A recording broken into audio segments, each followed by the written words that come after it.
Hello दोस्तों, welcome back to Bharati medical classes में आप सभी का स्वागत है।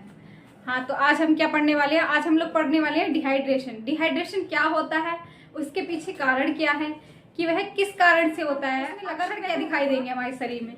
लक्षण भी दिखाई दिए तो क्या ऐसी जांच कराए जो हमारी बॉडी में पता चले कि डिहाइड्रेशन है। कभी कभी तो जो नॉर्मल डिहाइड्रेशन होता है उसको हम घर पर भी प्रिवेंट कर सकते हैं। उसके लिए एक थेरेपी ली जाती है। वही सब चीजें मैं आपको स्टेप बाय स्टेप इस वीडियो में समझाऊंगी और आप मेरे साथ बने रहिए। तो आज हम पढ़ते हैं डिहाइड्रेशन क्या है। एक वर्ड है जो क्या क्या प्रोत्साहित करता है, उसका डेफिनेशन हम पढ़ेंगे। ठीक है, आइए डेफिनेशन पढ़ते हैं। डिहाइड्रेशन क्या है? It is a condition. यह क्या है? यह एक स्थिति है when loss of water in cell and tissue of body is called dehydration. Dehydration क्या है? एक प्रकार की स्थिति है, ठीक है, जिसमें लॉस मतलब कम हो जाना, किसी चीज की कमी। किस चीज की कमी हो रही है हमारे शरीर में? पानी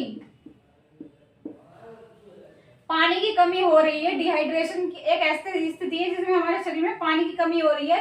लेकिन जो पानी की कमी हो रही है वह किन चीजों में हो रही है? सेल, कोशिकाओं में, शरीर की,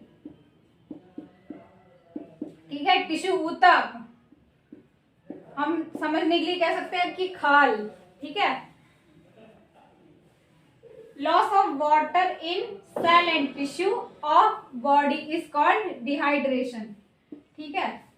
साधारण भाषा में समझने के लिए हम कह सकते हैं कि जब शरीर में पानी की कमी हो जाती है तो जो हमारे शरीर की स्थिति होती है उस कंडीशन को हम डिहाइड्रेशन कहते हैं, जो कि एक मेडिकल टर्म है।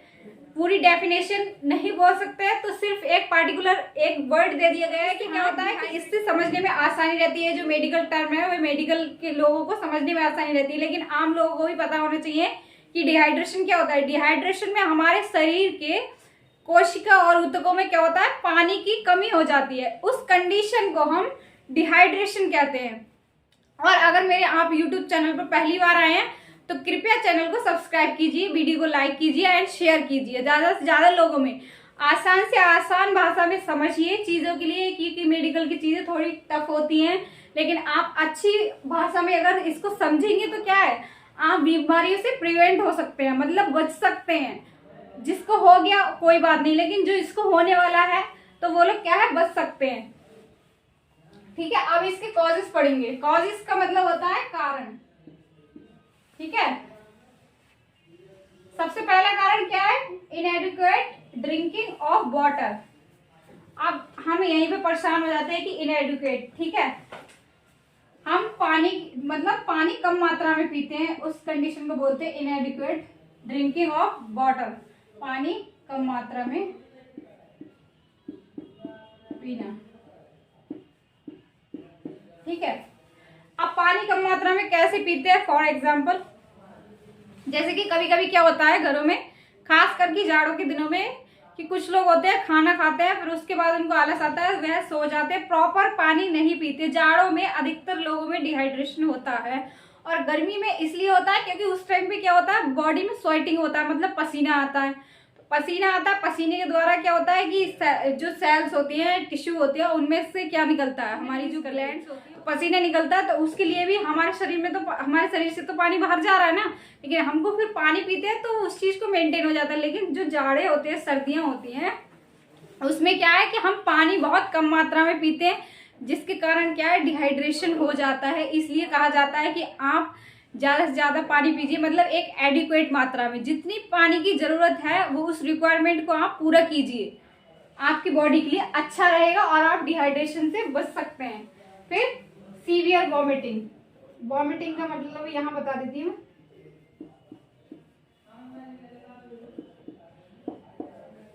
सीवियर का मतलब होता है बहुत, किसी चीज का बहुत ज्यादा में, ठीक है, किसी चीज का बहुत ज्यादा होना। अब क्या है यहाँ पर, वॉमिटिंग का मतलब होता है उल्टी।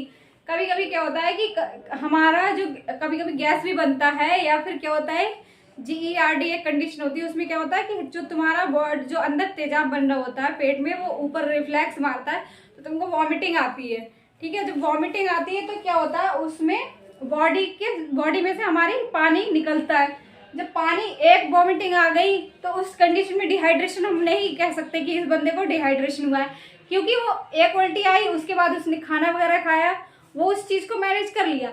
लेकिन यही उल्टी आपको दिन में 10 से 12, 8 से 9 इस प्रकार से उल्टी आ ही रही है। एक दिन आ गया, लेकिन 2 दिन आ गया। अब क्या हुआ, जब वॉमिटिंग हुआ तो आपके शरीर में क्या हुआ, वीकनेस आई। कुछ लोग क्या होता है कि खाना पीना छोड़ देते हैं, तो उस कंडीशन में क्या होता है कि जब तुम्हारे शरीर में जो पानी था वो तो निकल चुका है, अब तुमने पानी नहीं लिया तो क्या हुआ, पानी की कमी होगी ना। तो ऐसे ही होती है, छोटी छोटी चीजों से कमी हो जाती है। तो उल्टी, ज्यादा मात्रा में उल्टी आ रही है, इसीलिए जब उल्टियां आती हैं तो बोलते हैं ना डॉक्टर की ORS लो, ORS लो। वो क्या करता है, वो उस चीज को वैसे भी बॉइल वाटर पीने के लिए बोलते हैं। तो इस चीज को मेंटेन करने के लिए ही बोला जाता है। फिर सीवियर डायरिया, जो डायरिया होता है, ठीक है, डायरिया सभी लोग जानते होंगे। जब डायरिया ज्यादा हो जाए, मतलब क्या है, मतलब जो पतली लेटरिन होती है, अगर वो बहुत ज्यादा आने लगे, बच्चों में भी डिहाइड्रेशन पाया जाता है, अडल्ट में भी पाया जाता है, मतलब वयस्क होते हैं या फिर हम कहें बूढ़े लोग होते हैं, जो ओल्ड एज लोग होते हैं, सब में पाया जाता है डिहाइड्रेशन। अब जब भाई इसके डायरिया के द्वारा क्या हुआ, बॉडी से पानी बाहर निकल रहा है, ठीक है। अब तुमने ना पानी प्रॉपर पिया, ना कुछ खाया ठीक से, ठीक है, तुम क्या हुआ है, तुमको इसके बाद वीकनेस फील हुआ, वीकनेस के बाद तुमने खाना पीना छोड़ दी। इसलिए बोलते हैं हर बीमारी में कि खाना जरूर खाना चाहिए। खाना पीना सेहत के लिए बहुत बहुत ज्यादा लाभदायक है। अगर आप खाना पीना एडुकेट खाते रहोगे तो क्या हुआ, उससे तुम्हारे शरीर में न्यूट्रिएंट्स पहुंचते हैं, पोषक तत्व पहुंचते हैं, जो क्या करते हैं, बीमारियों से लड़ने में सहायता करते हैं। अब यहाँ पर डायरिया हुआ, तुम्हारे शरीर से तो पानी निकला ना, लेकिन क्या हुआ, तुमने पानी नहीं पिया, ज्यादा मात्रा में तुमको लेटरिन आ गया, पतला लेटरिन, और तुमने पानी नहीं पिया, तो उस कंडीशन में क्या होगा, त्वचा भी सूखने लगेगी। कभी कभी क्या होगा कि ऐसा लगता है कि मुंह बहुत सूख रहा है, तो उस कंडीशन को हम डिहाइड्रेशन कहते हैं। इस ये कारण ये भी है कि इस कारण भी डिहाइड्रेशन हो सकता है। डायफ्रोसिस बोलते हैं, ये एक मेडिकल टर्म है। जैसे बोलते हैं ना हम नॉर्मली कि पसीना आना, ठीक है, जब पसीना ज्यादा मात्रा में होता है, एक्सेसिव स्वेटिंग भी कह सकते हैं हम इसे समझने के लिए। एक्सेसिव स्वेटिंग होगी तो क्या हुआ, फिर भी पानी निकल रहा है तुम्हारी बॉडी में, वाटर नहीं लिया। अब जब वाटर नहीं लिया तो क्या हुआ, जो पानी था वो दे चुकी है बॉडी बाहर, लेकिन तुमने अंदर नहीं लिया, तो उस कंडीशन में भी क्या है, डिहाइड्रेशन हो जाता है। फिर वर्ण का मतलब होता है कि जल जाना। जो अधिकतर जले हुए व्यक्ति होते हैं उनका क्या होता है, जब खाल वगैरह जब बहुत ज्यादा जो व्यक्ति जल जाता है, तो उसको क्या होता है कि उसके अंदर का जो सेल के अंदर जो वो भरा हुआ था पानी, फलके टाइप के पड़ जाते हैं। तो वो किस कारण पड़ते हैं, जो फलके पड़ते हैं, तो उसमें क्या होता है, जो बॉडी का जो पानी होता है, फ्लूइड होता है, वो उसमें भरना शुरू हो जाता है।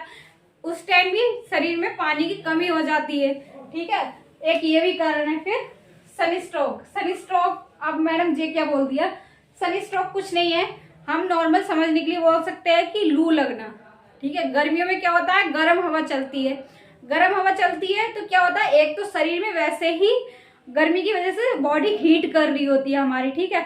अब जब लू चल रही है, ऊपर से धूप भी अच्छी खासी पड़ रही है आपके शरीर में, तो क्या होगा, स्वेटिंग होगा। जब स्वेटिंग ज्यादा हो गया, उस टाइम पे तुमने बीच बीच में पानी नहीं लिया, कोई जूस नहीं लिया, कुछ खाना नहीं खाया, तब क्या हुआ, बॉडी में पानी की कमी हुई। पानी की कमी हुई तो मुंह सूखना शुरू हुआ, चक्कर आया, वीकनेस, आंखों के आगे अंधेरापन छाने लगा। तो यही कंडीशन होती है कि जब लू लग जाती है तो उस कंडीशन में भी क्या है, डिहाइड्रेशन होने के चांसेस होते हैं। ये कारण आपके शरीर में हो रही है तो डिहाइड्रेशन आपको होगा ही होगा पक्का, मतलब कि ज्यादा मात्रा में। एक दिन हो गया कोई बात नहीं, एक दिन उल्टी आ गई, 1-2 उल्टी आ गई, ठीक हो गई, फिर उसको तुमने मैनेज कर ली। लेकिन अगर ये तादाद से ज्यादा हो रहा है, लेकिन दिन में 4 बार हो रहा है, 10 बार हो रहा है, लेकिन तुम कुछ अपना इंटेक में मेंटेन नहीं कर रहे हो, तो क्या होगा, डिहाइड्रेशन होगा बॉडी में। फिर कॉलरा, जिसको कहते हैं कि हैजा हो जाना, ठीक है। कॉलरा की कंडीशन में भी क्या होता है, जब बॉडी से फ्लूइड निकलता है, तुम ऊपर से फ्लूइड ले नहीं रहे हो, इंटेक कर नहीं रहे हो, तो क्या हो गया, डिहाइड्रेशन होगा। सीवियर हेमरेज, जो कभी कभी देखा होता है ना, जो आरटीए के पेशेंट होते हैं, आरटीए मतलब रोड ट्रैफिक एक्सीडेंट, किसी भी व्यक्ति का एक्सीडेंट हो जाता है तो आप जब उसको हॉस्पिटल लेके जाते हो तो एनएस, ये आरएल, ये डीएनएस, जो भी उसके हिसाब से आईवी फ्लूइड होता है, ठीक है, तो वो उसको दिया जाता है। वह क्यों दिया जाता है? जिससे कि तुम्हारा जो बॉडी फ्लूइड लेवल है वह मेंटेन रह सके। क्योंकि क्या होता है कि कभी कभी इतना भयंकर एक्सीडेंट हो जाता है, जो पेशेंट होता है वो कोमे में चला जाता है। जब कोमे में जाएगा पेशेंट तो वह न हिल सकता है, न बैठ सकता है, न खा सकता है, न पी सकता है। उस कंडीशन में क्या होता है कि हम आईवी मेडिकेशन के थ्रू हम क्या करते हैं, पेशेंट की बॉडी में पानी प्रोवाइड करते हैं। तो इन चीजों से क्या होता है, हम उसकी डिहाइड्रेशन होने से बचा सकते हैं। कभी कभी सीवियर हेमरेज का मतलब होता है कि रक्त का श्रावण ज्यादा मात्रा में हो जाए, या कभी कभी क्या होता है कि जो नॉर्मल लेडीज लोग होती है उनमें सबसे ज्यादा डिहाइड्रेशन। कभी कभी आप लोगों ने नोटिस किया होगा जब पीरियड्स आपका क्या होता है, मुंह बहुत ज्यादा सूखता है। अगर नोटिस नहीं किया, इस चीज को नोटिस कीजिए। आप क्या होता है उस टाइम पे क्या होता है, पेन की वजह से खाना इंटेक लेना कम कर देते हैं हम लोग, और हमारा पानी बहुत कम मात्रा में जाता है शरीर में। तो क्या होता है, मुंह सूखता है हमारा, अजीब सी चिड़चिड़ाहट होती है, शरीर में लक्षण दिखाई दे, त्वचा ना सूखी सूखी दिखने लगती है। तो वही सब होते हैं कि वही लक्षण हो रहे हैं डिहाइड्रेशन के। ये फिर डायबिटीज भी एक कारण है डिहाइड्रेशन का। ठीक है, डायबिटीज मेलाइटस तो सुना है आपने, मधुमेह रोग होगा, तो वो भी एक कारण है डिहाइड्रेशन का। फिर क्या हुआ, फास्टिंग, व्रत। अब व्रत का यहाँ पर कैसे मतलब है डिहाइड्रेशन से? जो व्रत फास्टिंग नॉर्मली होती है जिसमें हम नमक वगैरह शाम को यूज कर लेते हैं, वो चीज क्या होता है कि मेंटेन कर देता है शाम को बॉडी। हमारा जो बॉडी है वो उस चीज को मेंटेन कर रहा है, क्योंकि एक टाइम तक आप भूखे रहे, उसके बाद आपने कुछ ना कुछ लिया, इंटेक किया, बॉडी को कुछ दिया। ठीक है, उससे क्या हुआ, न्यूट्रिएंट मिले, ब्लड में गए, रिक्वायरमेंट पूरी कर दी बॉडी ने तुम्हारी। लेकिन वो कभी कभी होता है कि घर में देखा होगा कि निर्जला व्रत रखते हैं जो लोग, जो निर्जला व्रत रखते हैं, तो आपने सबसे पहली चीज ये नोटिस की होगी, एक दिन वो रख लेते हैं कोई बात नहीं, 2 दिन रख लेते हैं कोई बात नहीं, लेकिन तीसरे चौथे पांचवें दिन उनकी कंडीशन कभी कभी ऐसी भी देखने को देखा होगा कि पानी का अंगोछा या पानी का चुन्नी कुछ भी वो रखते हैं भिगा के। जिससे क्या होता है कि उनको उनका शरीर, उनको पता लग जाता है कि भाई मेरे को पानी की जरूरत है। त्वचा सूखने लगती है, मुंह सूखने लगता है, आंखों में अंधेरी छाने लगती है। एक वो भी कारण है डिहाइड्रेशन का, निर्जला व्रत जो लोग रखते हैं। हाँ, व्रत को मैं गलत नहीं कहती हूँ, रखो, रखना है, लेकिन क्या है कि एक दिन तुम रख रहे हो, लेकिन उसके आगे क्या है, तुम अगले दिन ले रहे हो इंटेक कुछ ना कुछ। जैसे कि शरद पूर्णिमा का व्रत वगैरह जो होता है, तो एक दिन का वो व्रत होता है, एक दिन कर लिया तुमने, नेक्स्ट डे तुमने क्या किया भाई, पानी वगैरह पिया, खाना खाया, तुम्हारी बॉडी ने वो चीज मैनेज की। लेकिन क्या है, तुम ऐसा कंटिन्यू कर रहे हो। जो फास्टिंग वाले लोग होते हैं, बहुत बहुत रखने वाले होते हैं, उनके लिए ज्यादातर है ये फास्टिंग का डिहाइड्रेशन में मेन रोल। तो क्या हुआ, तुमने एक दिन रख लिया, 2 दिन रख लिया, लेकिन तीसरे दिन बॉडी को क्या हुआ, पानी की रिक्वायरमेंट हुई, त्वचा सूखना, खिंचना शुरू हो जाती है, त्वचा में ऐसी खिंचन पैदा हो जाती है कि ऐसा लगता है मानो जैसे क्या हुआ है मेरे स्किन में, अजीब सी सनसनाहट होती है। और फिर क्या होता है, मुंह सूखता है, इतनी ज्यादा मात्रा में मुंह सूखने लगता है कभी कभी कि कोई लोग होते हैं तो वो क्या होता है कि कपड़े के द्वारा भी उसको पानी नमी पहुंचाते हैं। ठीक है, सर पर भीगे हुए कपड़ा रखने से। लेकिन आप जब सर पर भीगा हुआ कपड़ा रखते हैं तो उससे क्या होगा, जो माइंड है सिर्फ उसमें ठंडाहट पहुंचेगी। अगर उसमें ठंडाहट पहुंची तो और कृपया करके समझदारी से काम कीजिए। जो भी आप कर रहे हो तो पहले उस चीज का साइड इफेक्ट देख लो कि इसका साइड इफेक्ट किस मात्रा में, किस हद तक है, क्या नुकसान पहुंचा सकता है और क्या कर सकते हैं हम, क्या नहीं कर सकते। ठीक है, कोई भी चीज एक दिन कर रहे हो, दूसरे दिन उस चीज को लेकिन मेंटेन भी कर रहे हो, कोई दिक्कत नहीं होगी शरीर में। ये लिख के रख लो, एक दिन करने से कभी कोई दिक्कत नहीं होगी। लेकिन जब तुम्हारी वो हैबिट ही है, ऐसा डेली डेली हो रहा है, ये कुछ ना कुछ तुम ऐसा खा रहे हो, फूड पॉइजनिंग बोलते हैं हम उस कंडीशन को, उसमें सबसे ज्यादा डिहाइड्रेशन मिलता है। फूड पॉइजनिंग मतलब कभी कभी क्या होता है, एक्सपायरी डेट का जो माल होता है, इसमें क्या होता है, अगर आपने वो इंटेक कर लिया है तो आपकी शरीर में क्या हुआ, डायरिया हुआ, आपको कॉलरा हुआ। रियल में ऐसा केस मैंने खुद देखा है। तो उस कंडीशन में क्या हुआ, जब इतनी ज्यादा तादाद में बंदा बैठ भी नहीं पाता है, एक बार मोशन पास करके मतलब लेटरिन पास करके बैठ नहीं पाता, लेकिन उसको दोबारा फिर लग जाता है। और जो लेटरिन होता है वो बिल्कुल लिक्विड, बिल्कुल ही लिक्विड तरल पदार्थ की जैसे आता है। तो उस कंडीशन में जो बॉडी में से फ्लूइड है वो सारा निकल गया होता है, लेकिन उसको ऊपर से हम फिर फ्लूइड देते हैं और जो क्या करता है, रिकवरी का काम करता है। तो इसलिए ज्यादा से ज्यादा आप किसी भी चीज की, एक होता है ना अति, वह कहीं ना कहीं नुकसानदायक होती है, वैसे ही स्वास्थ्य के मामले में भी है। तो कृपया करके आप लिमिटेड पानी पीजिए। और क्या है कि सुबह को तो पानी आप ज़्यादा फील करती है, एक जो इनटेक लेने का आपका तरीका है उसको चेंज कीजिए। अगर आपका पानी पीने का मन नहीं करता है तो आप क्या करें कि कभी कभी क्या होता है, कोई कोई लोग होते हैं दिन में बिल्कुल ही नहीं पीते हैं। अरे भाई, दिन में 4 गिलास ही पी लो, जो बिल्कुल नहीं पीते हैं वो, तो उसमें क्या होगी, हेल्प होगी आपके बॉडी को, क्या ऊर्जा मिलेगी। डिहाइड्रेशन को हम कवर कैसे करें वो चीज़ मैं आपको नेक्स्ट वीडियो में बताऊंगी। अगर ये डिहाइड्रेशन हो गया इन गलतियों से तो फिर उसके लक्षण क्या दिखाई देंगे। नॉर्मली हम सभी जानते होंगे, लेकिन कुछ लक्षण अलग भी हो सकते हैं जिसको हम नहीं जानते होंगे, तो वो चीज़ मैं आपको नेक्स्ट वीडियो में बताऊंगी। आई होप कि आपको मेरा वीडियो समझ आया होगा। चैनल को सब्सक्राइब कीजिए, वीडियो को लाइक कीजिए एंड शेयर कीजिए, और बाय।